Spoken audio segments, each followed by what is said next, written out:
माननीय सदस्यगण, माननीय अध्यक्ष महोदय,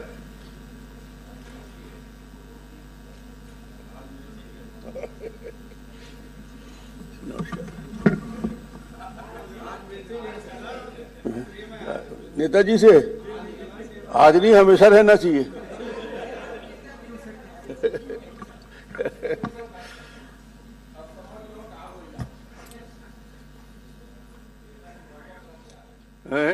तो कलर में आ रहे हैं नेताजी। धीरे धीरे परिवर्तन तो आएगा। प्रश्नकाल श्री भैयालाल राजवाड़ा जी। सचिन तेंदुलकर बहुत दिन बाद बैटिंग में उतरा है। पुराना खिलाड़ी अभी अस्पताल में पिछले सत्र में पूरा बैटरी चार्ज करवाए भाई साहब।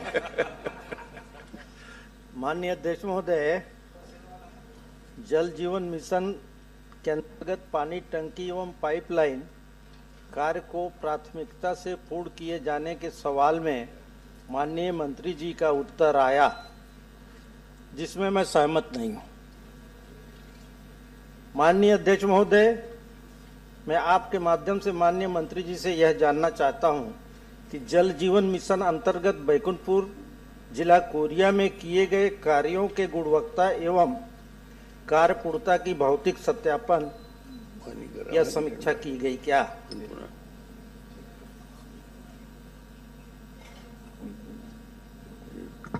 माननीय अध्यक्ष महोदय, माननीय वरिष्ठ सदस्य ने जो प्रश्न किया है उसका बहुत स्पेसिफिक उत्तर दिया है कि पानी टंकी का निर्माण कितना कराया गया है। कोरिया जिले में 928 पानी टंकी का प्रावधान किया गया था। उसमें से 751 पूर्ण है, 177 अपूर्ण एवं प्रगतिरत है, जिसमें से 447 में जल प्रारंभ हो गया है और जल प्रदाय 304 में प्रारंभ है, 177 में काम प्रगतिरत है। माननीय सदस्य के विधानसभा क्षेत्र में 605 टंकियों का निर्माण होना था और इसमें से 514 पूर्ण हो गए हैं, 91 अपूर्ण है जो प्रगतिरत हैं। जहां तक जल जीवन मिशन के कामों की गुणवत्ता का विषय है, जल जीवन स्कीम में जो प्रावधान है उसके अनुरूप हो रहा है और स्पेसिफिक रूप से कोई अलग से शिकायत नहीं आई है। किसी योजना में कोई गड़बड़ी की शिकायत हो तो दे निश्चित रूप से उसका परीक्षण करा लेंगे। माननीय अध्यक्ष महोदय, आपने कहा कि 900 में से 177 अपूर्ण है।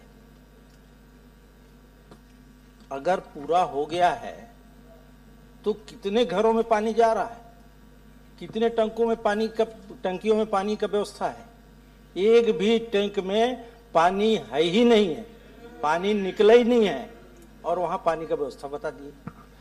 मैंने बहुत स्पष्ट रूप से अपने उत्तर में बताया माननीय अध्यक्ष महोदय कि 928 टंकियों का प्रावधान है, 751 पूर्ण हुए हैं, जिसमें से 447 टंकियों से जल का प्रदाय किया जा रहा है।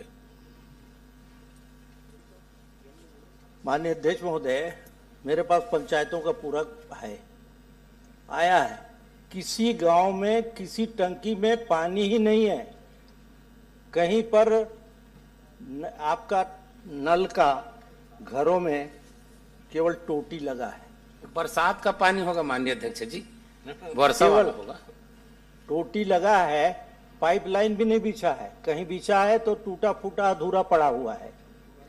कहीं भी व्यवस्था के तहत खुदाई नहीं हुआ है। पानी टंकी बना दिया गया है पर पानी का पते नहीं। रजवाड़े जी, मंत्री जी का जवाब 751 पूर्ण, 177 अपूर्ण। क्या आप इससे सहमत हैं कि असहमत हैं? नहीं, सहमत नहीं हूं मैं। मेरे यहाँ में जो बता रहे हैं कि 600 कुछ हुआ है, लेकिन मैं सहमत नहीं हूं। माननीय अध्यक्ष महोदय, कोरिया जिले में जल जीवन मिशन के अंतर्गत 678 योजनाएं स्वीकृत है।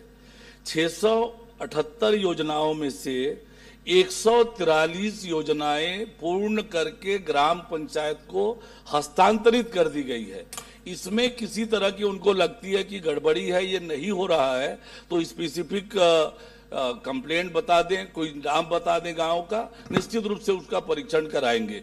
जल जीवन मिशन का काम अति महत्वपूर्ण काम है, जो प्रधानमंत्री माननीय नरेंद्र मोदी जी ने इतने सालों के बाद लोगों तक शुद्ध पेयजल पहुंचाने के लिए इतनी वृहद योजना बनाई है। हमारी सरकार बनने के बाद उस योजना को सुव्यवस्थित रूप से आगे बढ़ाने का लगातार हम काम कर रहे हैं। और जैसे मैंने बताया कि 143 योजनाओं को ग्राम पंचायत को हमने हैंडओवर कर दिया है। हैंडओवर करने से पहले ग्राम सभा का आयोजन होता है, ग्राम सभा के अनुमोदन के बाद वो हस्तांतरित पंचायतों को होता है, पंचायतें संचालित कर रही है। अभी थोड़े दिन पहले अध्यक्ष महोदय, मैं बस्तर के संभाग के दौरे पर गया था, जल जीवन मिशन के काम को भी देखा। कांकेर जिले का बड़े गौरी गांव में गया मैं, महिला सरपंच है, महिला सरपंच इतने अच्छे से संचालित कर रही है उस योजना को अपने पास लेकर। पूरे गांव के लोगों के साथ मैंने बैठक की, गांव का हर व्यक्ति संतुष्ट था। माताओं बहनों के घरों में जाकर मैं मिला, उन्होंने बताया कि हम 1 किलोमीटर 2 किलोमीटर से पानी लेकर आते थे, आज हमारे घर में शुद्ध पेयजल आ रहा है, समय पर आ रहा है, तो बड़ा संतोष था। ये सही है कि जिस तरीके से प्रगति होनी चाहिए थी वो हुई नहीं। अब उसके कारण में मैं ज्यादा नहीं जाऊंगा, लेकिन हमारी प्रतिबद्धता है कि जल जीवन मिशन के काम को तेज गति से आगे पूरा करना। और प्रधानमंत्री माननीय नरेंद्र मोदी जी ने जिस बड़े उद्देश्य को लेकर ये योजना बनाई है, उस योजना के अनुरूप उसका क्रियान्वयन करें। भैयालाल रजवाड़े को कैसे संतुष्ट करोगे आप? अध्यक्ष महोदय, ये कह रहे हैं कि हमने बना करके और टंकी और पानी सब ग्रामवासियों को सौंप दिया, लेकिन एक भी गांव आप बता दो मेरे को।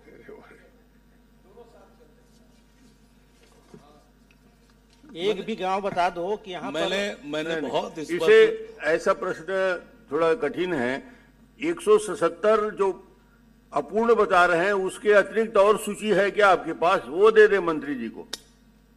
मेरे पास है। अध्यक्ष महोदय, मैं सोचता हूं इसके अच्छा ये होगा कि एक दिन के भर के लिए जाएं और माननीय सदस्य के साथ रात्रि विश्राम करें, उसके बाद संतुष्टि हो सकती है, इधर भी उधर भी।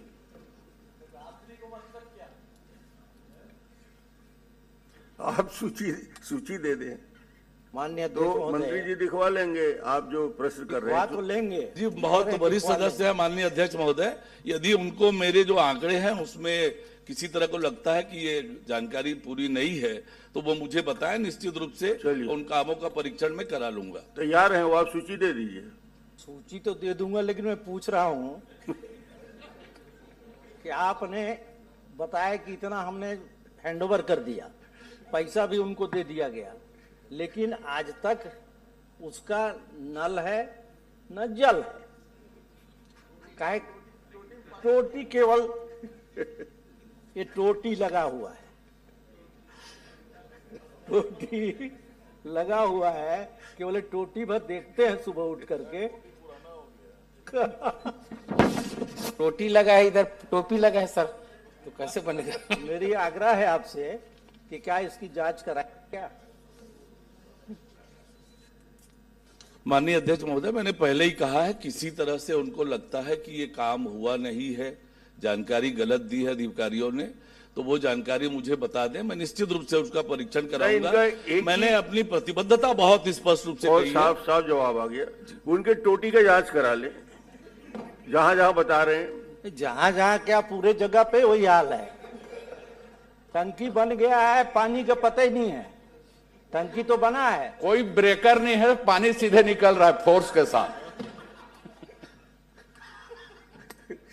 पहले होता है। गाड़ी जी, वो 16 पिक्चर के टंकी तो नहीं है?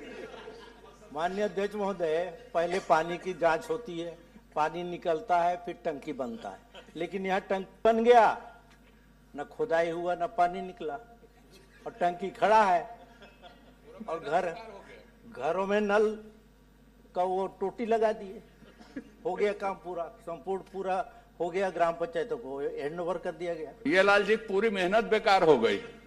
नहीं, आप जांच के लिए दे दीजिए, मंत्री जी तैयार हैं। तो गंभीर बोल रहा विषय हूं है, मैं। बहुत गंभीर क्या विषय जांच है। कराएंगे आप क्या? सूची दे दीजिए और जांच करा लेंगे। आपका प्रश्न का जवाब बहुत अच्छे से दिया है, जरूरत नहीं है। आप इनको सूची दे दीजिए। नहीं, सूची के अलावा जी, पूरा कराएंगे सब पूर्ण कोरिया जिला आप का। पूरा जांच कराएंगे बोल रहे हैं ना, बोल दीजिए मंत्री जी। जो भी माननीय सदस्य शिकायत देंगे उसकी निश्चित रूप से जांच कराएंगे। चलिए बैठिए। चलिए। श्री अजय चंद्राकर, क्रमांक 2। माननीय अध्यक्ष महोदय, मैं जो पूछ रहा हूं उसमें माननीय मंत्री जी की तो सीधे भागीदारी नहीं है, पर अभी है सीधे भागीदारी। पूरी भागीदारी माननीय नेता प्रतिपक्ष की थी। मैं सीधे बिना भूमिका के प्रश्न में आता हूं। माननीय, आप ये बताएंगे कि रायपुर में जो अमृत मिशन लागू हुआ उसमें 25 वार्ड भर में जल आपूर्ति की योजना बनाई गई आपके उत्तर के हिसाब से, और 20 में आंशिक रूप से पानी दिया जा रहा है। तो योजना किसने बनाई, उसके आधार क्या थे? सिर्फ 25 वार्ड के लिए अमृत मिशन स्वीकृत हुआ कि पूरे रायपुर के लिए स्वीकृत हुआ? और यदि सिर्फ 25 वार्ड के लिए स्वीकृत हुआ तो फिर उसके चयन का आधार क्या था? ये थोड़ा प्रकाश डालिए, फिर आगे बढ़ेंगे। माननीय अध्यक्ष महोदय, अमृत मिशन योजना प्रधानमंत्री माननीय नरेंद्र मोदी जी ने 2015 में प्रारंभ की। रायपुर में अमृत मिशन के अंतर्गत 2016 में इसका क्रियान्वयन प्रारंभ हुआ। 7 पैकेज में ये काम थे और उपलब्ध राशि के हिसाब से 5 पैकेज की स्वीकृति हो पाई। जो राशि उपलब्ध थी उस राशि से 20 वार्डों में पूर्ण रूप से पेयजल और 25 वार्डों में आंशिक रूप से पेयजल की उपलब्धता हो पाई। और जहां तक राजधानी रायपुर है, रायपुर में पेयजल की अच्छी व्यवस्था हो, हमारी सरकार बनने के बाद पिछले 2.5 सालों में लगभग 219 करोड़ रुपए अलग अलग तरह से रायपुर शहर को उपलब्ध कराए हैं कि राजधानी में हर घर तक नल से पानी पहुंचे। और अभी 304 करोड़ के काम आगे बढ़ते हैं ना, प्रक्रियाधीन है। मैं थोड़ा स्पष्ट कर देता हूं, राजधानी का मामला है और हमारी प्रतिबद्धता है कि रायपुर में पेयजल की समस्या का निराकरण हो। राजधानी होने के नाते लगातार जनसंख्या का भी प्रसार हो रहा है और हम सबको भी ये विदित है कि जल का स्तर भी लगातार नीचे जा रहा है, पर हर घर तक नल से पानी पहुंचे। रायपुर शहर में 3,42,000 आवास चिन्हित हैं और 2,21,000 आवासों तक नल के कनेक्शन के माध्यम से शुद्ध पेयजल पहुंच रहा है। शेष परिवारों तक भी नल से पेयजल पहुंचे, इसके लिए पूरी प्रतिबद्धता से हम काम कर रहे हैं और निश्चित रूप से राजधानी होने के नाते सभी घर तक पानी पहुंचे, इस पर हमारी सरकार पूरी गंभीरता से काम कर रही है। अब मैंने जैसे बताया आपको कि 319 करोड़ रुपए की स्वीकृति अलग अलग योजनाओं से दिया है, तो हम आने वाले समय में निश्चित रूप से रायपुर के हर घर तक पानी पहुंचाने में सफल होंगे। माननीय, मैंने पूरी पेयजल व्यवस्था में तो धीरे धीरे आता, एक शब्द आया कि उपलब्ध पैसे के आधार पर। मैंने पैसे की उपलब्धता नहीं पूछी थी। मैंने कहा था कि यह परियोजना कितने वार्डों के लिए बनी, पूरे लोगों के लिए बनी। आप परियोजना बना के भेजे होंगे तो उस परियोजना के आधार पर राशि स्वीकृत हुई थी। ये उत्तर की उपलब्ध राशि के आधार पर योजना लागू की गई, थोड़ा विपरीत लगता है। तो उसको स्पेसिफिक क्लियर कर दीजिएगा कि योजना आपने बना के कितने राशि की भेजी और वो पूरे रायपुर के लिए थी कि वार्डों के लिए थी, ये क्लियर होना चाहिए। दूसरी, जब आपने आंकड़ों की बात कही, राजधानी के लिए प्रेम आपका दिखा, बहुत बहुत धन्यवाद उसके लिए। सबकी राजधानी है। आपके इतने मिशन के बाद जो आंकड़े आपने दिए हैं, 1,21,000 घरों में पानी ही नहीं जा रहा। आप ही ने आंकड़े बताए हैं उसी के आधार पे। तो पहले यह बता दीजिए, आपकी परियोजना राशि आपको फिक्स मिली कि आपने परियोजना बना के दी उसके आधार पर राशि मिली, और वो वार्डों के हिसाब से बनी थी कि पूरे रायपुर के लिए बनी थी, और किसने बनाई थी उसको?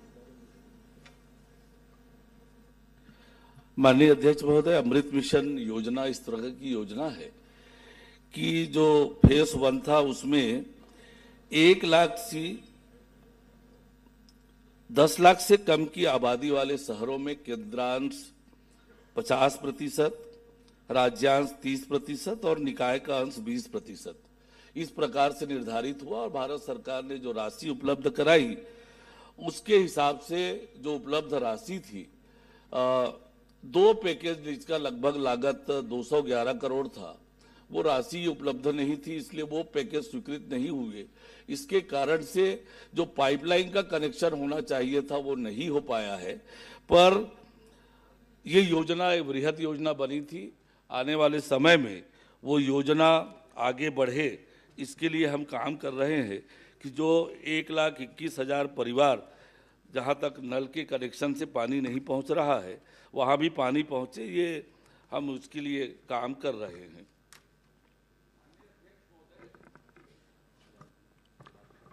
अमृत मिशन 1 के बाद अमृत मिशन 2 भी लागू हो गया इस देश में।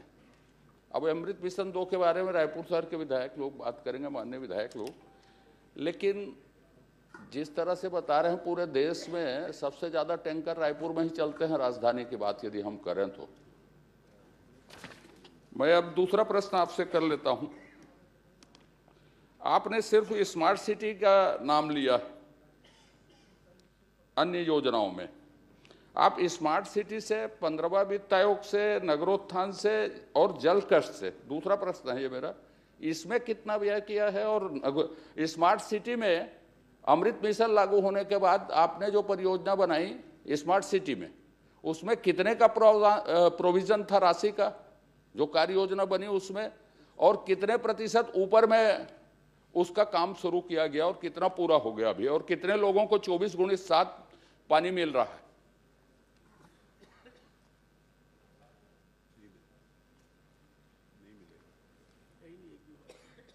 माननीय अध्यक्ष, अभी जो 304 करोड़ रुपए के काम स्वीकृत हुए हैं उसमें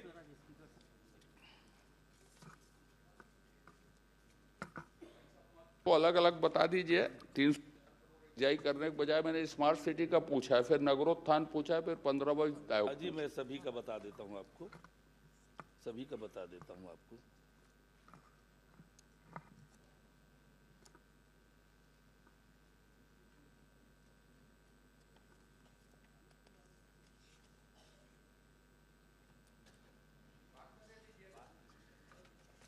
बाद में दे दीजिएगा, दूसरे प्रश्न को कर लेता हूं तब तक, या देख लें वो आ जाएगी तब तक। आपने एक चीज उल्लेख किया है, सुन रहे हैं, करूं कि आप वेट करें? जी जी पूछिए ना, पूछिए। आपने एक उल्लेख किया है, ये दूसरे प्रश्नों को बाद में ले लीजिएगा या मुझे दे दीजिएगा, मैं दूसरा प्रश्न पूछ लेता हूं। आपने उल्लेख किया है कि मैं बता देता हूं आपको उत्तर। 15वें वित्त से 45 करोड़ 33 लाख रुपए लाभांडी एवं फुंडहर में पाइपलाइन विस्तार के लिए किया है। पेयजल कष्ट के लिए 9 करोड़ 9 लाख रुपए का प्रावधान हुआ है। मुख्यमंत्री नगरोत्थान योजना से 207 करोड़ इस मद पे दिया है और साथ ही अधोसंरचना मद से भी राशियां जारी हुई है पाइपलाइन विस्तार के लिए और जलागार के लिए भी। था स्मार्ट सिटी से कितने पैसे व्यय किए गए, उसके टेंडर कितने अबब में गए, कि वो राशि में कितने पेयजल के लिए थी और कितने वार्ड को पायलट प्रोजेक्ट में 24x7 पानी मिल रहा है कि नहीं मिल रहा है 24x7, उस पैसे को उपयोग जिस उद्देश्य में होना था हुआ कि नहीं हुआ? असली चीज वो है। माननीय अध्यक्ष महोदय, मुझे ऐसा लगता है कि अमृत मिशन से संबंधित प्रश्न है और इसलिए अमृत मिशन की ही जानकारी मैंने माननीय सदस्य को बताई है। ये उसमें स्मार्ट सिटी लिखा है, आप अलग से दे दीजिएगा, लेकिन आपको ये बता दूं स्मार्ट सिटी में उसमें टोटल करप्शन हुआ है, वो मेरा विषय नहीं, आप जांच करवा लीजिए। 158 करोड़ रुपए बिना अनुमति के कार्य योजना के बाहर व्यय किए गए। आपको जानकारी मैं दे देता हूं, 21% से ऊपर अबब वो टेंडर गया और किसी भी वार्ड को 24x7 पानी नहीं मिला है अभी तक। वो डबल तिबल एक के ऊपर एक पाइपलाइन बिछाई गई, आपको जानकारी भर के लिए दे रहा हूं। अब मैं तीसरा प्रश्न कर लेता हूं छोटा सा। लोक स्वास्थ्य अभियांत्रिकी का आपने उल्लेख किया, लोक स्वास्थ्य अभियांत्रिकी विभाग के माध्यम से भी की गई है, आपके उत्तर में है। लोक स्वास्थ्य अभियांत्रिकी विभाग कौन सी योजना के तहत रायपुर में पानी देता है, कहां से वो पानी सप्लाई करता है, मुझे बताइएगा। एक और दूसरी बात, नगर निगम में पेयजल आपूर्ति के लिए क्या सेटअप है, ये बता दीजिएगा कि कोई तकनीकी रूप से दक्ष आदमी नगर निगम में पदस्थ है कि नहीं है। बस ये मेरे दोनों आखिरी प्रश्न है। देखिए, स्वास्थ्य अधिकारी पदस्थ है और पेयजल की व्यवस्था के लिए भी पूरा सेटअप है, पेयजल के जांच के लिए पूरी व्यवस्था है। और जो प्रश्न स्मार्ट सिटी का आपने पूछा था, जो प्रश्न में नहीं है, फिर भी मैं 130 करोड़ की योजना थी 14 वार्डों के लिए, उस पर काम हुआ है। अब आगे बढ़ गए हैं, मैंने आपसे ये पूछा है, स्पेसिफिक बता दीजिएगा। आपने उत्तर में दिया है लोक स्वास्थ्य यांत्रिकी विभाग के माध्यम से भी की गई है पेयजल की व्यवस्था। लोक स्वास्थ्य अभियांत्रिकी विभाग से कौन सी योजना के तहत कहां पानी दिया जा रहा है, कितना पानी दिया जा रहा है? मेरे हिसाब से लोक स्वास्थ्य अभियांत्रिकी के द्वारा रायपुर शहर में कोई योजना संचालित नहीं। आप बताइए कौन सी योजना के तहत लोक स्वास्थ्य अभियांत्रिकी विभाग पानी दे रहा है? विभाग एक, और दूसरा कर्मचारियों की संख्या आपने बताई, उसके लिए धन्यवाद। लेकिन कौन आदमी पेयजल रायपुर शहर के लिए जिम्मेदार है? ई है, एसी है, कौन से लेवल का है और कौन देखता है, जोन में पदस्थ है? क्योंकि मेरी जो जानकारी है, तकनीकी रूप से विशेषज्ञ आदमी एक भी नहीं है जो पेयजल को संचालित करे रायपुर के, राजधानी के। हो सकता है मैं गलत हूं, तो ये दोनों बता दीजिए कि लोक स्वास्थ्य अभियांत्रिकी विभाग कौन सी योजना से रायपुर शहर को पानी देता है, कितने जनसंख्यक देता है, और तकनीकी रूप से सक्षम आदमी कौन है? 1, 2, 3 ये बताइएगा। संख्या आपने बताई, धन्यवाद। माननीय अध्यक्ष महोदय, एग्जीक्यूटिव इंजीनियर रैंक के अधिकारी जो है जल विभाग के प्रभारी अधिकारी हैं, पूरा सेटअप है। सुनील जी, सुनील आपका प्रश्न बहुत है, वो कर लेंगे ना। छोटा सा बड़ा महत्वपूर्ण, लोक स्वास्थ्य अभियांत्रिकी विभाग द्वारा भी पानी की व्यवस्था होती है उत्तर में। लोक स्वास्थ्य अभियांत्रिकी विभाग कौन सी योजना से पानी देता है, कहां पर देता है, कितनी जनसंख्यक देता है? मैं बोल रहा हूं सदन में कि उसकी कोई योजना रायपुर में संचालित नहीं है स्वतंत्र रूप से लोक स्वास्थ्य अभियांत्रिकी की। इसमें उत्तर में आए, यदि मैं सही हूं तो आप जो गलत उत्तर दिए हैं उस पर कार्रवाई कीजिए, और यदि सही है उत्तर तो उसको बताइए। माननीय अध्यक्ष महोदय, हम सब जानते हैं कि पूर्व में पीएचई ही शहर ग्रामीण सबके पेयजल के लिए योजनाएं संचालित करती थी। जल आवर्धन योजना पूर्व में संचालित रही है रायपुर में, तो उनके द्वारा किए गए काम है जो आज जब नगर निगम को हैंडओवर हो चुका है। ठीक हो गया, पर्याप्त जवाब आ गया। मैं प्रश्न नहीं पूछ रहा हूं, सिर्फ आपको बता रहा हूं, फिर मैं जवाबदारी से बोल रहा हूं कि रायपुर में पेयजल योजना लोक स्वास्थ्य अभियांत्रिकी के द्वारा संचालित नहीं है। लोगों ने उत्तर सही नहीं दिया है, यह विधानसभा का विषय है। मैं माननीय मंत्री जी आपके लिए कह रहा हूं, मैं या तो उत्तर आ जाए या गलत उत्तर देने वालों के ऊपर कार्रवाई हो। यह रायपुर के लिए मतलब यदि हम एकीकृत विचार नहीं करेंगे तो रायपुर में टैंकरी चलते रहेगा। माननीय अध्यक्ष महोदय, आपकी संवेदनशीलता दिखे, जिम्मेदार के ऊपर आप कार्रवाई करें। उत्तर को एक बार फिर से पढ़ देता हूं मैं, जो उत्तर में उल्लेखित है। रायपुर शहर में पेयजल की व्यवस्था अमृत मिशन के अलावा अन्य योजनाएं स्मार्ट सिटी मिशन लोक स्वास्थ्य से भी की गई है, की जा रही है, ये नहीं है। अब मैं पढ़ता हूं रायपुर शहर में पेयजल व्यवस्था अमृत मिशन के अलावा अन्य योजनाओं स्मार्ट सिटी मिशन लोक स्वास्थ्य अभियांत्रिकी विभाग के माध्यम से भी की गई है, ये आपने लिखा है। आप भी देख लीजिए माननीय अध्यक्ष महोदय। ठीक है, चलिए। धन्यवाद अध्यक्ष जी। मेरा बहुत सरल प्रश्न है, ये पूरी गर्मी के अंदर में जहां जहां टंकियां हैं वहीं पे टैंकर चल रहे थे।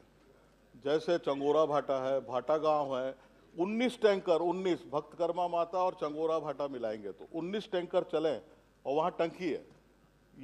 ये जो है, इस प्रकार का एक प्रश्न ये है मेरा कि आखिरकार ऐसा क्यों हो रहा है, और आज भी हो रहा है। कब से चला आ रहा है? कब से चला आ रहा है? सालों से। आपसे भी पूछ रहा हूं महापौर से। कब से चला आ रहा है? नहीं, आप कब से चला रहे हैं बोले तो अजय चंद्रा का चला आ रहा है, वही मैं चला आ रहा है। ये आप माननीय मुख्यमंत्री जी थे मैं उस समय आपको पैसा दिया था। अब आप बोल रहे हैं तो मैं इसका जवाब दे देता हूं। उस समय में जवाब मंत्री जी देंगे, आप सवाल ही पूछ सकते हैं बस। अच्छा, ये एक मैंने टंकी का उदाहरण दिया। दूसरा ये है कि अमृत मिशन के तहत जो पाइपलाइन शहर के अंदर में बिछा है उसको भी राइजिंग लाइन से जोड़ दिया और पुराना लाइन भी राइजिंग लाइन से जुड़ा है। माननीय उप मुख्यमंत्री जी ने अभी जवाब दिया, 2 लाख घरों के अंदर में हम पानी दे रहे हैं। पिछले सालों आपने सुना होगा कि 24 घंटा 24/7 पानी देंगे, लेकिन अभी प्रश्न उत्तर में यह आया है कि 2 टाइम पानी दे रहे हैं। जहां जहां टंकियां हैं वहां पानी नहीं मिल रहा है। मेरा प्रश्न यह है। दूसरा यह है कि आपके अधिकारियों की लापरवाही के कारण जो 2 लाख घरों का आप उदाहरण दे रहे हैं, वहां पे भी जो है आधा 1 घंटे से ज्यादा पानी नहीं मिल रहा है। उसके लिए मेरा प्रश्न यही है कि इसके लिए आप क्या कार्रवाई करेंगे और आने वाले समय में 1 लाख से अधिक लोगों को जो आप पानी देने वाले हैं उसकी योजना क्या है? मंत्री जी। अध्यक्ष महोदय, रायपुर शहर में कुल मिलाकर 45 पानी की टंकियां हैं। पूर्व से निर्मित 33 है, अमृत मिशन से 12 निर्मित हुई हैं। 2 टंकियां ऐसी है लाभांडी और फुंडहर की, जहां से जल की आपूर्ति किया जाना अभी शेष है, और वो दोनों टंकी ही है जहां से अभी पानी की सप्लाई नहीं हो रही है। हम कोशिश कर रहे हैं कि उन दोनों टंकियों से भी पानी की सप्लाई प्रारंभ हो जाए। मेरा प्रश्न ये है, चंगोरा भाटा में टंकी है, वहीं पे भक्त कर्मा माता वार्ड और चंगोरा भाटा वार्ड है, तो वहां टैंकर क्यों चल रहे हैं? राजेश जी। माननीय अध्यक्ष जी, आपने मुझे समय दिया उसके लिए धन्यवाद। ये रायपुर की पेयजल की समस्या समाचार पत्रों से लेकर के आम जनता का चर्चा का विषय। मैं खाली इतना पूछना चाहता हूं कि नगरीय प्रशासन विभाग की कोई कार्य योजना है कि रायपुर के अंदर आम जनता को घर तक मीठा पानी कब तक पहुंचाएंगे, ऐसी कोई कार्य योजना बनी है क्या? मेरा प्रश्न का एक प्रश्न, उसी पे एक प्रश्न हो रहा है बस। कोई कार्य योजना बनी है क्या? माननीय अध्यक्ष महोदय, माननीय सुनील सदस्य जी ने जो पूछा है, चंगोरा भाटा क्षेत्र में कुछ क्षेत्र बहुत दूर में है, दूरवर्ती क्षेत्र है, वहाँ पानी से टंकी से सप्लाई नहीं हो पा रही थी, इसलिए वहाँ पर टैंकर से पानी की व्यवस्था की गई। माननीय राजेश मुंडा जी ने जो प्रश्न किया है, अभी मैंने अपने विभाग से सभी नगरीय निकायों के आयुक्त और सीएमओ को पत्र लिखा है और पत्र लिखकर उनसे कहा है कि आपके शहर में पेयजल पूर्णतः आपूर्ति के लिए क्या करने की आवश्यकता है, इसकी कार्य योजना बनाएं। और मैं लगातार इस दिशा पे काम कर रहा हूं कि हम आने वाले समय में प्रदेश के सभी नगरीय निकाय के हर घर तक पेयजल की योजना बनाकर उस पर काम करें। तो ये हमारी चिंता है कि हम घर तक शुद्ध पेयजल से पानी पहुंचाएं और उस पर हमारा विभाग काम भी कर रहा है। माननीय अध्यक्ष महोदय, ये ना योजना नहीं है हमारे पास। आप ही के उत्तर में, और पूर्व महापौर रहे सुनील सोनी जी, जो सांसद भी रहे, विधायक भी है, रायपुर शहर की पेयजल सप्लाई के लिए 350 MLT का फिल्टर प्लांट रायपुर में है। 17 टंकियां पहले बनी, अमृत मिशन में 24 टंकी बनी, जिसमें 2 टंकी 5 साल तक कंप्लीट होकर खड़ी रही। पाइपलाइन का विस्तार नहीं हो पाया। अब 15वें वित्त आयोग में आपने पैसा दिया है, पाइपलाइन का विस्तार हो रहा है। आपने एक बात कही आपके उत्तर में कि 24/7 आपने कहा है, आपने 3 वार्डों को चिन्हित किया है। प्रश्न करिए। मैं प्रश्न ही कर रहा हूं माननीय, आपने 3 वार्डों को चिन्हित किया। नगर निगम ने उन 3 वार्डों में, उन तीनों वार्डों का नाम नगर निगम का बता देता हूं माननीय आपके सामने, जो आपने खुद ने चिन्हित किया है, जिसमें 24/7 पानी की सप्लाई होगी। जिसमें पुराने वार्ड है पहले से पाइपलाइन डला है, उसमें अमृत मिशन की डबल लाइन डली। पहला तात्यापारा, दूसरा शहीद चुनामाई नायक वार्ड, तीसरा स्वामी आत्मानंद।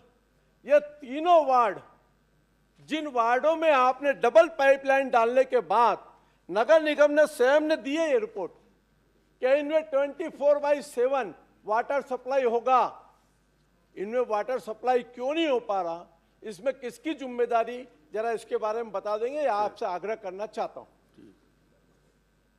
कुछ बताना चाहेंगे? माननीय अध्यक्ष महोदय, अमृत मिशन में 24 घंटे पानी सप्लाई करने की योजना नहीं है। ये प्रश्न अमृत मिशन से संबंधित है। श्रीवास्तव जी, माननीय आपके प्रश्न में उत्तर है। माननीय अध्यक्ष महोदय, बहुत 25 मिनट हो गए। नहीं कोई बात, मैं ये राजधानी का महत्वपूर्ण विषय, मेरा विषय इतना ही है। किसी और विषय में नहीं, माननीय अध्यक्ष ये महोदय, विषय, एक सेकंड, ये विषय प्रश्नकाल में आ गया। माननीय अध्यक्ष महोदय, आपने संवेदनशीलता भी दिखाई, लेकिन राजधानी है और आवृत्ति हुई काम की। नगरोत्थान में वही, 15वें वित्त आयोग में वही, स्मार्ट सिटी में वही, अमृत मिशन में वही, और उसके बाद 1,21,000 घर में पानी नहीं है। हम जांच मांच ना कराएं, कम से कम ये बोल दें हाउस में कि हम रायपुर को शुद्ध पेयजल 2 साल में देंगे, इतना बोल दें राजधानी है, यह आश्वासन आ जाए। माननीय अध्यक्ष जी, मैं एक सामान्य बात हो गया। नहीं, मैं आपके अध्यक्ष जी एक छोटा सा निवेदन, माननीय मंत्री जी के संज्ञान में एक बात लाता हूं। यहाँ प्रशासन, शासन, पक्ष विपक्ष सब बैठे। अगर रायपुर शहर में आप 350 MLT पानी है और आपका सर्वे बोलता है कि रायपुर शहर की 5 लाख की आबादी के आधार पर हमने कार्य योजना बनाई 2011 में, रायपुर शहर में आपने लिखित में दिया है कि 90,000 नल कनेक्शन अवैध हैं, 90,000, और 2,17,000 MLT पानी सप्लाई हो रहा है। बचा हुआ पानी कहां जा रहा? 350 में। आज तक इसकी बात कोई क्लियर नहीं कर पा रहा। आखिर में ये भरना सही है कहां? चलिए, इसके लिए कभी चर्चा और दूसरे विषय हमारा इतना ही नहीं, माननीय मंत्री जी इतना ही कहना है कि अगर किन्हीं की जिम्मेदारी तो सुनिश्चित करें। ठीक। माननीय अध्यक्ष अटल महोदय, जी पूछिए। मैं माननीय उप मुख्यमंत्री जी से जानना चाहता था कि बिलासपुर जिले में शासकीय आयोजनों एवं कार्यक्रम हेतु टेंट, स्टेज, कुर्सी, सजावट, लाइट, साउंड की व्यवस्था हेतु कुल कितनी राशि व्यय की गई, कौन कौन सी फर्म, एजेंसी एवं दुकान से किस किस कार्य के लिए कितना भुगतान किया गया। और तो इसमें जो इनका जवाब आया है, मैं माननीय मंत्री जी स्पेसिफिक आपसे 2-3 सवाल करना चाहता हूं कि 12/12/2024 को माननीय मुख्यमंत्री जी का तखतपुर में कार्यक्रम था। शासकीय JMP विद्यालय में टेंट, कुर्सी व्यवस्था के लिए 40 लाख रुपए का बिल प्रोड्यूस किया गया। उसी दिन शासकीय पॉलिटेक्निक कॉलेज में भी मुख्यमंत्री जी का कार्यक्रम बताया जा रहा है, जिसके लिए 24,77,000 का बिल प्रोड्यूस किया गया है, जबकि मुख्यमंत्री जी का कार्यक्रम केवल एक ही कॉलेज में हुआ था, जबकि और पॉलिटेक्निक कॉलेज में कोई भी कार्यक्रम नहीं हुआ। ये जसराज टेंट सर्विस रायपुर द्वारा 24,77,000 का एक्स्ट्रा बिल दिया गया। दूसरा केस है कि दिल्ली से कलकत्ता फ्लाइट का शुभारंभ, दिल्ली से कलकत्ता फ्लाइट का वर्चुअल 1,27,000 का प्रोजेक्टर का बिल प्रोड्यूस किया गया यम एसोसिएट द्वारा, जबकि 12 तारीख को 13 के एक दिन पहले बिलासपुर दिल्ली फ्लाइट का माननीय मुख्यमंत्री जी ने शुभारंभ किया, जिसमें छेदी साउंड वाले को 1.5 लाख रुपए दिया। पर दिल्ली से कलकत्ता से दिल्ली की फ्लाइट के लिए वहाँ कहाँ पहुँच गए, जबकि मुख्यमंत्री जी वहाँ गए ही नहीं, पर इसने बिल प्रोड्यूस किया है। और एक कृषक सम्मेलन हुआ था बिल्हा में, ग्राम रहंगी में। कृषक सम्मेलन में छेदी साउंड सर्विस वाले को एक सम्मेलन का 13,36,000 रुपये पेमेंट किया गया। ऐसे तमाम अनेक उदाहरण हैं माननीय मंत्री जी। आप देखिए कि आपके डिपार्टमेंट में लगभग 300% ज़्यादा पेमेंट टेंट, कुर्सी वालों को हो रहा है और कई फर्जी बिल प्रोड्यूस किए जा रहे हैं। इसमें आप जांच कराइए और इन पर कार्रवाई कीजिए। ये लगातार एक एक कार्यक्रम के 2-2 जगह के बिल प्रोड्यूस हो रहे हैं। मंत्री जी। माननीय अध्यक्ष महोदय, हमारी सरकार बनने के बाद टेंट, लाइट, इसके बिलों को पूरी तरह से प्रॉपर वेरिफिकेशन करके ही भुगतान होता है। ये बिल जो लंबित है, ये है भुगतान से पहले पूरी तरह से वेरिफिकेशन करके ही भुगतान करते हैं। भुगतान में किसी तरह की कोई अनियमितता और गड़बड़ी का प्रश्न ही नहीं है। कोई ऐसा स्पेसिफिक उदाहरण हो तो माननीय सदस्य देंगे, निश्चित रूप से परीक्षण कराएंगे। माननीय अध्यक्ष महोदय, मैंने उदाहरण दिया कि मुख्यमंत्री जी का तखतपुर में केवल एक कार्यक्रम हुआ जिसका बिल उन्होंने प्रोड्यूस किया है। उसके साथ एक पॉलिटेक्निक कॉलेज जो कि वहाँ से करीब करीब 7-8 किलोमीटर दूर है, वहाँ भी मुख्यमंत्री जी के कार्यक्रम का बिल 24,77,000 रुपये। आखिर कहाँ, कौन लोग हैं, कहाँ का यम एसोसिएट है? मैंने बहुत स्पष्ट रूप से कहा है कि बिल सबमिट हुआ है, भुगतान से पहले पूरी तरह से उसका परीक्षण होता है, उसके बाद ही भुगतान होता है। जो लंबित बिल है विभाग के पास, वो मैंने स्पष्ट किया है, पूरी तरह से परीक्षण के बाद ही भुगतान होता है। किसी तरह के कोई अनियमित भुगतान करने का प्रश्न ही नहीं है। माननीय अध्यक्ष महोदय, किसी भी जिले में सबसे बड़ा कार्य 15 अगस्त और 26 जनवरी का होता है, जिसके लिए जो शायद जिला कलेक्ट्रेट कराता है, वहाँ पर साउंड के लिए 3.5 लाख से 4.5 लाख रुपए पेमेंट होता है। पर आप कृषक सम्मेलन कराते हैं तो 13,77,000 का केवल साउंड का बिल, मतलब इतना ज़्यादा बिल कलेक्टेड जब भुगतान करता है तो 3.5 लाख रुपए इतने बड़े प्रोग्राम का। वहाँ कृषक सम्मेलन होता है तो आप 13.5 लाख रुपए का पेमेंट, ये पेमेंट हो चुका है, ये पेमेंट हो चुका है। तो आखिर क्या हो रहा है जनता के पैसे का? मैं आपसे जानना चाहता हूँ कि लगातार ये टेंट लाइट के बिलों में जिस तरीके के भुगतान हो रहे हैं उसकी आप जाँच कराएंगे क्या? ये सब अयोध्या गया है। मैंने बहुत स्पष्ट रूप से जिम्मेदारी से कहा है कि बिलों का भुगतान पूरी तरह से परीक्षण और संतुष्ट होने के बाद ही होता है। फिर भी माननीय सदस्य को लगता है कि इस पर्टिकुलर बिल में गड़बड़ी हुई है तो निश्चित रूप से उसकी जांच कराएंगे। ठीक ठीक, आप दे दीजिए। प्रश्न क्रमांक 4 डॉक्टर चरणदास महंत जी। माननीय अध्यक्ष महोदय, मैंने वाणिज्य एवं उद्योग मंत्री आदरणीय लखनलाल जी से प्रश्न किया था और पूछा था कि विगत 2 वर्षों में, माननीय नेताजी, आज के कार्यसूची में छपा है मंत्रिपरिषद में अविश्वास प्रस्ताव प्रस्तुत करने की अनुमति के लिए। अविश्वास प्रस्ताव दे दिया, उसके बाद भी प्रश्न कर रहे अरे हो। यार, आप हमेशा गड़बड़ करते हो, लगता है दिन भर चढ़ी रहती है आपको। वो तो कर लेंगे जो करना है उसमें। अविश्वास प्रस्ताव में किसके कारण ये ला रहे हैं, ये अभी बताने तो दो। पता नहीं क्या खाते। 1 जनवरी 24 से 31 मई 26 तक कितने औद्योगिक दुर्घटनाएं हुई हैं? माननीय मंत्री जी ने बड़े ईमानदारी से मुझे कहा है कि इसकी जानकारी परिशिष्ट में है। ये सर परिशिष्ट 242 औद्योगिक संस्थानों में दुर्घटनाएं हुई हैं, जिसमें सैकड़ों मजदूर मारे गए हैं। मैं इस परिशिष्ट को पढ़ तो नहीं रहा था, झांक रहा था, देख रहा था, और पूरा इसमें जो कारण मिला है वो सेफ्टी ऑडिट ना होने के कारण सभी दुर्घटनाएं हुई हैं। मंत्री जी, तो सेफ्टी ऑडिट के बारे में आप बताएंगे कि कितने सेफ्टी ऑडिट ना होने के कारण कितने औद्योगिक घरों को, घरानों को आपने कुछ नोटिस दिया होगा या कुछ जांच की होगी, सस्पेंड किया होगा, कितने ऑडिट आपने कराए हैं, और सेफ्टी ऑडिट के प्रावधान आज की तारीख में क्या है? 1 साल में होना चाहिए, 2 साल में होना चाहिए कि 3 साल में होना चाहिए?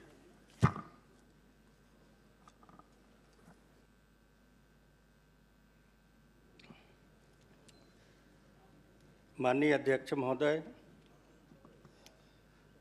खतरनाक रसायनों के निर्माण, भंडारण या संबंधी नियम 1989 के प्रावधान के अनुसार अति खतरनाक श्रेणी के कारखानों में प्रत्येक 2 वर्षों में एक बार बाह्य एजेंसी से तथा प्रत्येक वर्ष में आंतरिक रूप से सेफ्टी कराए जाते हैं। वर्ष 2024 31 मई 26 तक 76 कारखानों में सेफ्टी ऑडिट हुआ है। 32 प्रदेश के 32 अति कारखानों श्रेणी कारखाने स्थित हैं। इसमें 5 कारखाना में दुर्घटना घटित हुई है। इन सभी 5 कारखानों में सेफ्टी ऑडिट हुए हैं। साथ ही हमारे अति खतरनाक श्रेणी के कारखानों में सेफ्टी ऑडिट नहीं होने पर कारखाना अधिनियम 1948 की धारा 92 के तहत कार्रवाई के जाने का प्रावधान भी है। इस तरह से सेफ्टी ऑडिट माननीय अध्यक्ष महोदय जी कराया गया है।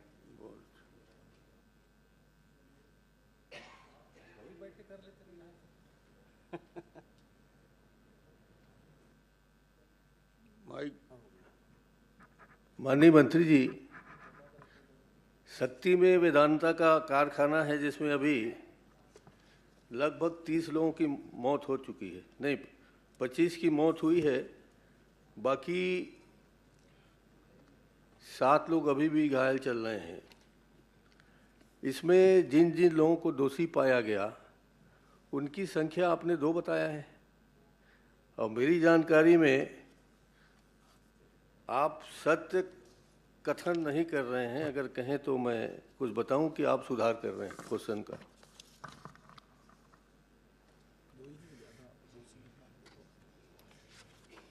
माननीय अध्यक्ष महोदय, Vedanta limited Chhattisgarh thermal power Singhitarai में अरुण मिश्रा, अभियोगी अरुण मिश्रा, कारखाना प्रबंधक देवेंद्र पटेल, साथ ही हमारे उसके विरुद्ध में पुलिस में भी एफआई दर्ज हुआ है, जिसमें मैं बताना चाहूँगा पुलिस थाना डभरा शक्ति द्वारा एफआईआर 119 दिनांक 15/4/26 को 2026 को पंजीकृत किया प्रकरण में कारखाना के निदेशक अनिल अग्रवाल जी, अन्य आरोपी को भी आरोपी बनाया गया है। वर्तमान में विवेचनाधीन है।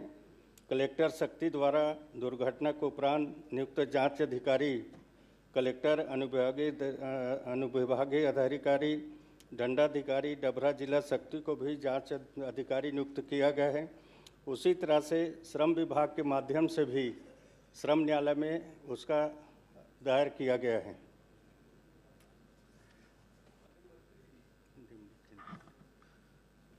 क्या आप बताने की कृपा करेंगे कि जब पुलिस के एफआईआर में वहाँ के निदेशक अनिल अग्रवाल का नाम है, तो आप अपने जवाब में उस नाम को क्यों छिपाना चाहते हैं? क्या आपके कोरबा में भी वेदांता का समूह है इसलिए, या और कोई व्यक्तिगत कारण है? माननीय अध्यक्ष महोदय, मैं छिपाना कहाँ चाह रहा हूँ, मैं तो सदन में बता रहा हूँ उनके ऊपर एफआईआर दर्ज है। आपके विधानसभा के उत्तर में नहीं है। पुलिस से हमने एफआईआर प्राप्त किया है, समझ लीजिए, उसमें है 18 लोगों के, निदेशक अनिल अग्रवाल प्लस 17। तो इस तरह से अनिल अग्रवाल जी को अब तक पकड़ने के लिए क्या क्या कार्रवाई हुई, आप बताएंगे?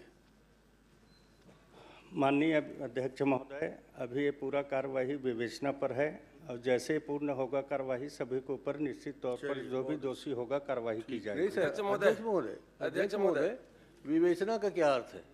लेन देन नहीं हुआ है? विवेचना का अर्थ क्या होता है? पूछताछ के लिए कोई गया है इंग्लैंड, यहाँ आपने बुलाने की नोटिस दी है, क्या किया है बता दीजिए। देखिए माननीय अध्यक्ष महोदय, पुलिस अपने मुस्तैदी के साथ में काम कर रही है, और निश्चित तौर पर पुलिस विभाग दृढ़ संकल्पित होकर काम करेगा। किसी भी तरह से कोई दोषी को बख्शा नहीं जाएगा। जांच पूर्ण रूप से निष्पक्ष भाव के साथ में जांच होगा। ठीक, एक मिनट, हाँ, तो क्षेत्र जाना राना, अभी आप लिए इन्वेस्टिगेशन के लिए वहाँ पर 1 2 3 4 5 6 7 इंक्वायरी बाय अथॉरिटी का नाम बता देता हूँ sir. Inquiry committee under boilers एक। नहीं अध्यक्ष महोदय, नेता प्रतिपक्ष जी शक्ति के छोड़ दूसरे मामले में इतना गंभीर नहीं रहते। राज्य का और दूसरा प्रश्न होगा तो जितनी गंभीरता से अपनी विधानसभा के बारे में पूछ रहे हैं, हर मामले में गंभीर रहते हैं। हम लोग भी देख रहे हैं हर मामले को मामा, हर मामले में गंभीर हैं। उदाहरण बताइए। ये क्षेत्र यादव जी के inquiry committee under boiler act 2025, magisterial inquiry ordered by district magistrate Shakti, inquiry by factory inspector, inquiry order by state government, police investigation, national human right commission, national green tribunal, ये इतने लोगों के द्वारा अलग अलग इंक्वायरी की जा रही है। तो ये अलग अलग लोग क्या क्या इंक्वायरी कर रहे हैं, कहाँ कहाँ हिसाब किताब हो रहा है, इसके बारे में कुछ तो बताएंगे।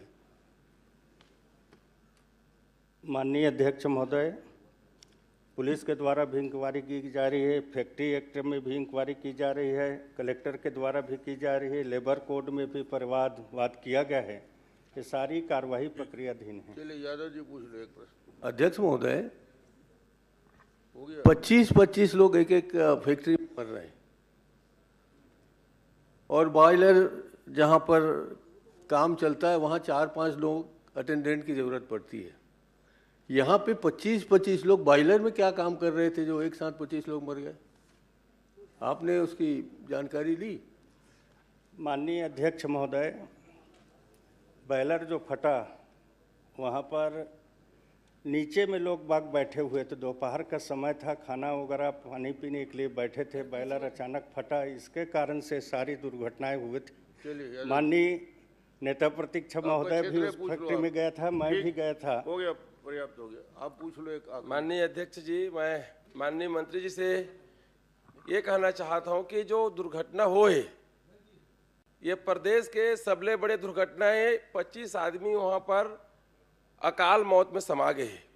माननीय अध्यक्ष जी, वहाँ जो मजदूर जो काम करत रही से जैसे दुर्घटना हुई, आज ये सरकार भी घोषणा करे है 5 लाख रुपए देवो के, और दिल्ली के सरकार भी घोषणा करे 2 लाख रुपए देवो के। न वो आज तक मिलिस, वो काम देवो कह रही, न मतलब नौकरी देवो, वो नहीं मिल पाई। अध्यक्ष महोदय जी, जहाँ प्लांट लगते हम क्षेत्र के हम देखथन सारा जमीन होकर चले जाते। वेदांता पावर प्लांट अत्ता का निर्दयी है कि ओमन के जो पेमेंट बचे है पहली के, ओला भी आज तक नहीं दे है। ओला मैं विधानसभा में ध्यान आकर्षण भी लगाए हैं, मैं माननीय अध्यक्ष भी से निवेदन करे, ओला ले भी ली। तो आपसे प्रार्थना है, गरीब आदमी कहें तो पुलिस वही दे चल देते। ये धरती में भारत में कानून टूट है का? उद्योगपति आज तक खोजा नहीं, अब कोई गरीब पे लेकर तो वो जब पीट के जोर के ना थे तुम्हारी पुलिस है, इसने कोई पुलिस होते का? आपसे निवेदन है, छोटे बड़े के एक होना चाहिए, और वो कड़को जब उद्योगपति रहे वो जेल में दिखना चाहिए, तब हम मानवो। हम आपसे पूछना चाहते हैं, कब जेल में जाए सलाखों के पीछे बड़े आदमी मन? राम कुमार जी, पैसा तो आपके पास भी बहुत सारा है, हम लोग भी देखे वीडियो में। कुछ पैसा मृतकों को ले जाकर दे दो भाई। 5500 गड्ढी कहाँ करोगे? वो मैं अयोध्या के अभी लाना था। 5500 गड्ढी कहाँ करोगे? वो तुम्हारे छापा पर इतने शक है कि अयोध्या के तुहरे पे जन भेज दे साहब है वो कहा चंपत राय जी है। माननीय अध्यक्ष महोदय, जैसे माननीय यादव जी ने कहा कि उनको सहायता राशि, तो मैं बताना चाहूँगा माननीय अध्यक्ष महोदय, कंपनी द्वारा आश्रितों को 35-35 लाख रुपया का मुआवजा दे दिया गया है। साथ ही साथ हमारे माननीय प्रधानमंत्री जी के घोषणा अनुसार 2-2 लाख रुपया उनके मुआवजा दिया गया है, और 50-50 हज़ार घायलों को कंपनी के द्वारा, घायलों को 15-15 लाख रुपया, और माननीय मुख्यमंत्री जी के घोषणा अनुसार 5-5 लाख रुपया देने की बात हुई है। ये सारी कुछ राशि मिल गए हैं, मुख्यमंत्री घोषणा भी राशि। सदन में जब बोल रहे हैं, मेरे गांव का है मुझ आप कोई नाम हो दे देना। नहीं तो किसी को नहीं मिला है अध्यक्ष महोदय, ऐसी झूठ थोड़ी बोले। मंत्री महोदय जी, आप चेक करा लो, नहीं मिला है पैसा। देख लेंगे, पैसा नहीं मिला है अभी तक। मैं कलेक्टर से बात हुआ है, मेरा गांव के एक जन मृत है, उससे बात हुआ है। ठीक है, ठीक, नहीं मिला है पैसा। आपसे निवेदन है, वेदांता के जो पेमेंट बचे, पुराना पेमेंट तुहुल आप करा, मैं आपसे निवेदन करना चाहता हूँ। पेमेंट कहीं रुका होगा तो तुरंत पुराना पेमेंट बचा है उसको भी कराना है, उसको आप करवा दीजिए। माननीय अध्यक्ष महोदय, उसे करवा दीजिए। बहुत ही गंभीर विषय माननीय नेता प्रतिपक्ष ने उठाया, और चूंकि राम कुमार यादव जी के क्षेत्र का मामला है, और जब FIR हुआ था अध्यक्ष महोदय अनिल अग्रवाल पर, तो हम लोगों ने सोचा कि बहुत गंभीरता से सरकार ले रही है। इसके पहले कितने डायरेक्टर पे FIR दर्ज हुआ, और अब जितनी घटनाएं होगी आने वाले समय में, क्या डायरेक्टर पर सीधा FIR होगी कि अकेला अनिल अग्रवाल वाला उदाहरण है, इसके बाद होगा नहीं होगा, कि सब में होगा? माननीय अध्यक्ष महोदय, जो प्रक्रिया के तहत जो भी दोषी पाएंगे सभी के ऊपर होगा। दोषी नहीं पाए जाएंगे तो उनके ऊपर नहीं होगा, जो दोषी के ऊपर कार्रवाई तो होगा ही। चलिए, मैं ये पूछ रहा हूँ कि इसके पहले आप ही क्षेत्र में हुआ वेदांता में, वहाँ तो अनिल अग्रवाल पे नहीं हुआ था कार्रवाई, जो आप ही क्षेत्र में हुआ था उसमें भी 42 लोग मरे थे, अभी 25 लोग मरे थे, FIR हुआ। तो अब जितने अभी ये लिस्ट दिखाया है पूरा आपने दिया है, तो जितने डायरेक्टर हैं जहां जहां घटनाएं हुई है सब में उनके डायरेक्टरों के खिलाफ FIR होगी या केवल इसी भर में? माननीय अध्यक्ष महोदय, मुझे ऐसा प्रतीत होता है कि माननीय मुख्यमंत्री जी अनिल अग्रवाल को बचाना चाहते हैं। उसके मतलब कि पहले FIR दर्ज क्यों नहीं हुआ, सारी डायरेक्टरों के ऊपर FIR, जो भी प्रक्रिया के तहत है, जो भी दोषी मिलेंगे उनके अंडर में लाना चाहते हैं तौर पर होगा। मुख्यमंत्री जी बचाना चाह रहे हैं अनिल अग्रवाल को? पूर्व मुख्यमंत्री, सॉरी, क्षमा चाहता हूँ। तो ये लड़ाई क्या फिर कार्रवाई क्यों नहीं हो रही है? अनिल अग्रवाल जैसे नेताजी ने कहा FIR भर कर दिए और उसको बुलाने के लिए नहीं गए, कोई नोटिस वोटिस भेज गया है? माननीय अध्यक्ष महोदय, अभी विवेचना पर है और मैंने पहले ही कहा पूर्व मुख्यमंत्री भी रह चुके हैं, कैसे वैसे भी माननीय अध्यक्ष महोदय किसी का नाम लेकर कार्रवाई की मांग नहीं की जा सकती विधानसभा में। क्या ध्यानाकर्षण हो जब FIR हो गया, जितने जिम्मेदार है, सवाल ही पैदा नहीं, आप नाम लेकर कार्रवाई मांग नहीं कर सकते, जिम्मेदार होगी अलग बात है। क्यों नहीं होगी? नहीं, सवाल वो उसको बुलाइए, फिर जिसके खिलाफ जांच चल रही है वो आके अपनी स्पष्टीकरण देगा आपको। तो बुलाइए, सरकार बुलाए। ऐसा नहीं होता, किसी का नाम लेकर कार्रवाई मांग की जाए। बात का है, क्या दबाव में ला रहे हैं अनिल अग्रवाल को? नियम में नहीं है, नियम में नहीं है, कार्रवाई किसी और को फायदा पहुंचाने के लिए FIR किया गया है। नाम लेके आप ये सीधी बात है, किसी और को डायरेक्टर के ऊपर होना चाहिए।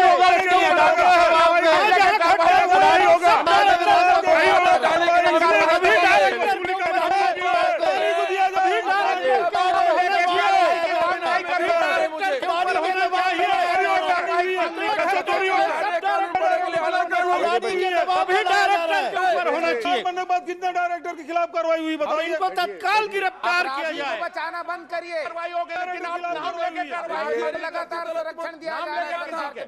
आखिर उसकी गिरफ्तारी में देरी क्यों हो रहा है? ठीक हो गया, बहुत सारे प्रश्न हो गए माननीय अध्यक्ष। और जो चर्चा हो रही है, व्यक्तिगत नाम लेकर कहीं पे चर्चा नहीं किया जाता, अन्य माध्यम से आप उसको उठाते हैं।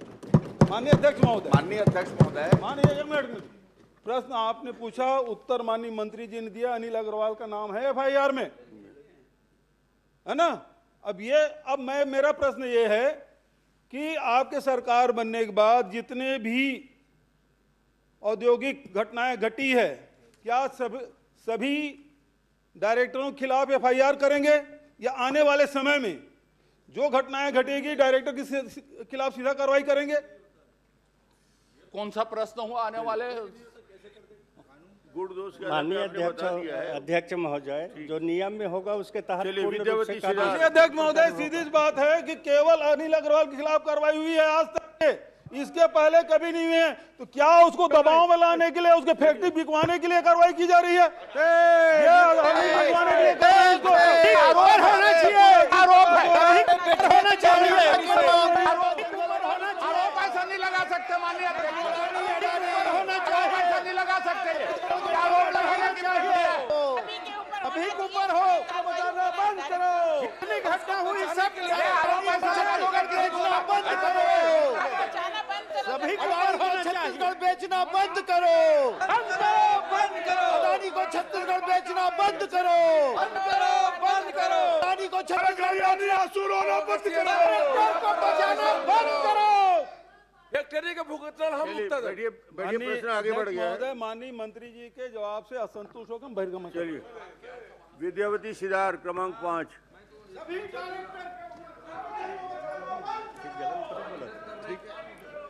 विद्यावती सिदार प्रश्न क्रमांक 5।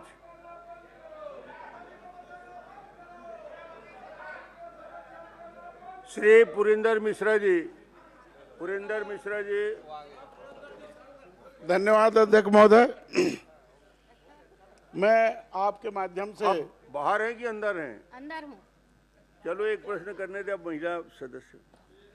अब तो प्रोसीडिंग आगे बढ़ गई, माननीय अध्यक्ष जी पूछने दीजिए पुरंदर जी को। अध्यक्ष जी से मैं अनुमति ले ली हूँ। महिला है, छोटा प्रश्न कर लीजिए, आपको अवसर दे रहा हूँ मैं। माननीय मंत्री जी और माननीय अध्यक्ष महोदय, मैं जानकारी चाहती हूँ कि अखबारी नीति 2024-25 में प्रभावशील है कि नहीं। आपके आबकारी नीति में कंडिका 9 4 में लिखा है मदिरा प्रदाय कांच के बोतलों में किया जाएगा, फिर सरकार प्लास्टिक के बोतलों में क्यों बेच रही है? चलिए जवाब दीजिए।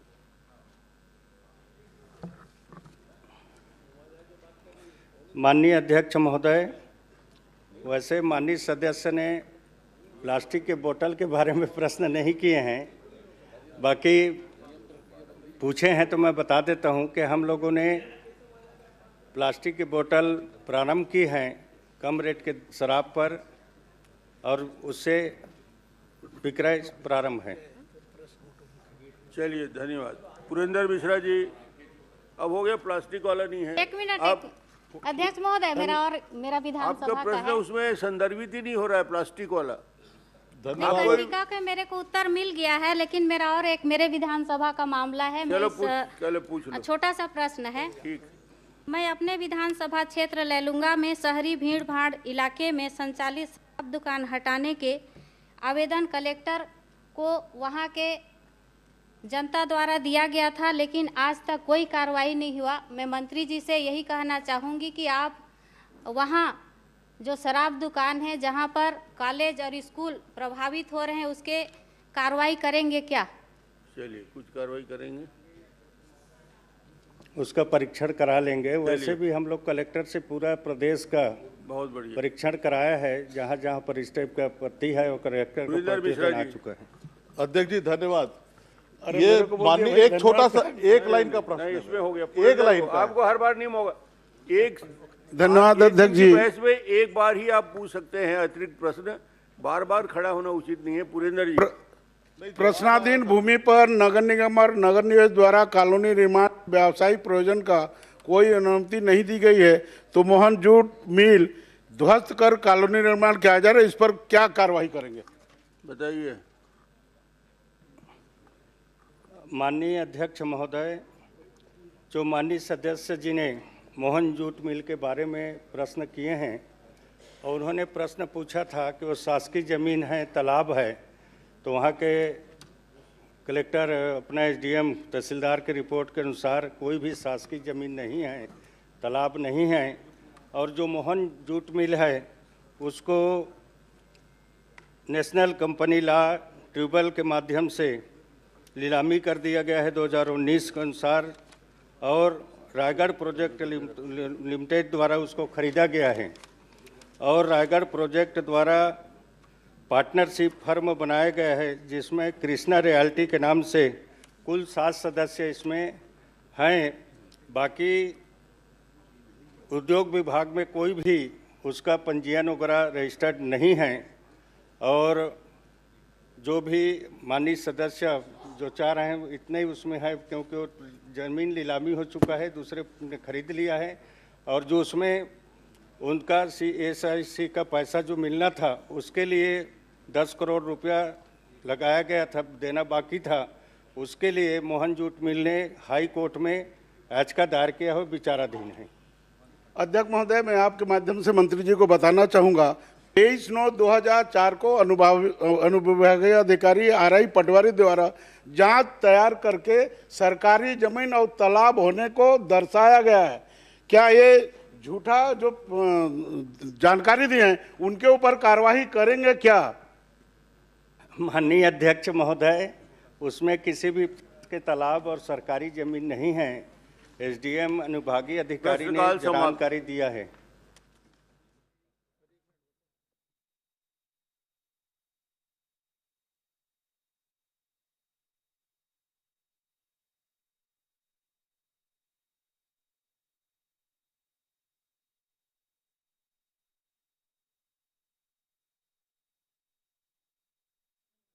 शिक्षक की 3, 4, 5 का जो मैंने पूछा था उसमें जो जवाब आया है और उसमें रिक्त पद 30